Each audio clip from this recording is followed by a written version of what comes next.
दिल्ली की रेखा गुप्ता सरकार में मंत्री और बीजेपी नेता कपिल मिश्रा को इस अदालत ने हेट स्पीच से जुड़े मामले में झटका दिया। साथ ही कोर्ट ने बीजेपी नेता की ओर से दी गई जल्द पुनर्विचार की याचिका को भी खारिज कर दिया है।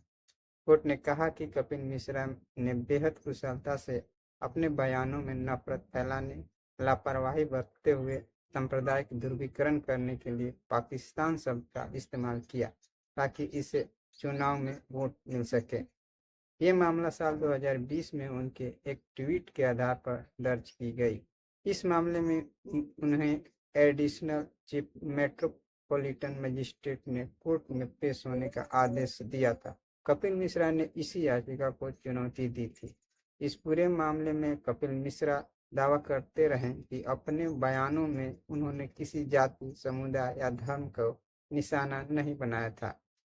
स्पेशल जज जितेंद्र सिंह ने इस मामले में शुक्रवार को दिए अपने आदेश में कहा कि यह अदालत निचली अदालत की बात से सहमत है कि रिटर्निंग अधिकारी की दायर की गई शिकायत, चुनाव आयोग का नोटिफिकेशन और अन्य दस्तावेज लोक प्रतिनिधित्व अधिनियम की धारा 125 के तहत इस दंडनीय अपराध की संज्ञान लेने के लिए पर्याप्त है।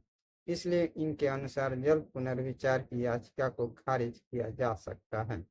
कोर्ट ने कपिल मिश्रा की इस दलील को खारिज कर दिया है कि उनके बयानों का नाता किसी जाति, समुदाय, धर्म, नस्ल या भाषा से नहीं था, बल्कि एक देश ये था और इसलिए ये लोक प्रतिनिधित्व अधिनियम धारा 125 के तहत अमान्य नहीं है।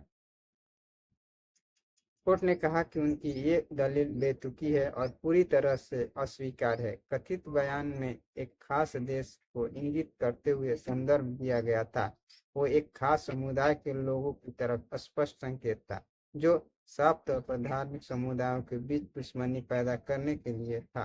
कोर्ट ने कहा कि समझदार व्यक्ति की बात छोड़ दे तो आसानी से आम आदमी भी इशारा समझ सकता है। कोर्ट ने कहा कि उनकी दलील को स्वीकार करना लोक प्रतिनिधित्व अधिनियम की धारा 125 के तहत प्रावधान की भावना का उल्लंघन और उनके साथ क्रूर हिंसा करने जैसा होगा।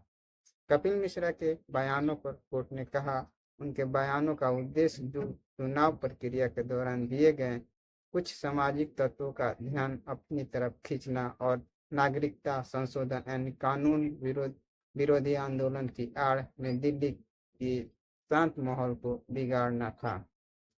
कोर्ट ने कहा कि यह आम है कि चुनाव के दौरान उम्मीदवार और पार्टियां अपने विरोधियों की भूमिका और स्टैंड सामने लाने के लिए कुछ राजनीतिक बयान देते हैं, लेकिन ये देखा जाना चाहिए कि इस तरह के बयान ऐसा असर डाल सकते हैं जिससे कानून व्यवस्था की समस्या खड़ी हो सकती है। कोर्ट ने यह भी कहा कि चुनाव आयोग का ये संवैधानिक दायित्व है कि स्वतंत्र और निष्पक्ष चुनाव कराने के लिए और इस दौरान माहौल खराब होने से बचाने के लिए वो उम्मीदवार को तीखे शब्दों के इस्तेमाल से रोक सकती है। जज ने अपने आदेश में कहा, इस देश में ये ट्रेंड बन गया है कि चुनाव के वक्त वोट हासिल करने के लिए सांप्रदायिक बयानबाजी का सहारा लिया जाता है। ये विभाजन की राजनीति और बहिष्कार की राजनीति का नतीजा है, जो देश की गणतांत्रिक और अनेकता को का जो ढांचा है उनके लिए खतरा है। ये दुख की बात है कि उपनिवेशवाद के दौर की फूट डालो और शासन करो की नीति का भारत में अभी भी इस्तेमाल होता है।